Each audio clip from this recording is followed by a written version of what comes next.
नमस्कार मित्रांनो, आपल्या यूट्यूब चॅनलवरती तुम्हा सर्वांचं पुन्हा एकदा सहर्ष स्वागत।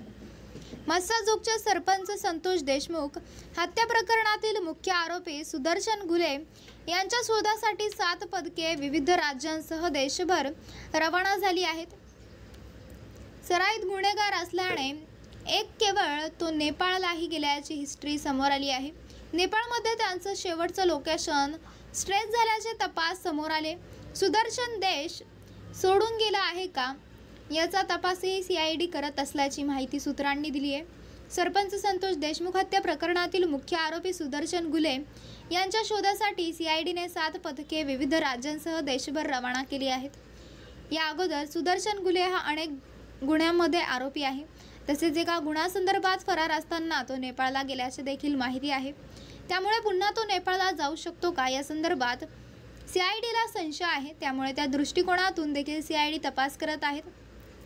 फरार असलेले 3 आरोपी यांना अटक करण्याच्या दृष्टिकोनातून CIDने आता तपासाचा फास आवळला आहे। बीडच्या मस्साजोगचे सरपंच संतोष देशमुख हत्या प्रकरणात स्थापन केलेली SITची आज बीड जिल्ह्यात दाखल होणार आहे। IPS बसजाराव तेली यांच्या नेतृत्वात 10 जणांची टीम या प्रकरणाचा सखोल तपास करणार आहे। ISITच्या स्थापनेनंतर या प्रकरणाच्या तपासाला अधिक वेग मिळण्याची शक्यता आहे। आज बसवराज तेली आणि त्यांची टीम बीडमध्ये दाखल होण्याची शक्यता आहे। बीड शहर पोलीस स्टेशनमध्ये CIDच्या कोठडीत वाल्मिक कराड्याला ठेवण्यात आले आहे। या ठिकाणी अर्थात बंदोबस्त सुद्धा वाढलेला आहे। काल बंदोबस्तावर असणाऱ्या पोलीस कर्मचाऱ्यांसाठी येथे 5 पलंग आणि बेड आणण्यात आले आहे।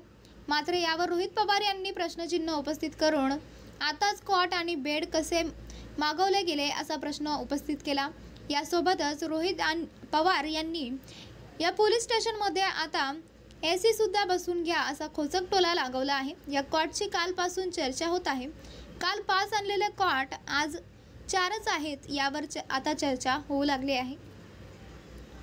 तर मित्रांनो, आपल्याला काय वाटतंय? आपली प्रतिक्रिया आम्हाला कमेंट बॉक्सच्या माध्यमातून नक्कीच कळवा आणि चॅनलला आणखीनही सबस्क्राईब केलं नसेल तर चॅनलला सबस्क्राईब करा, बेल आयकॉन प्रेस करा।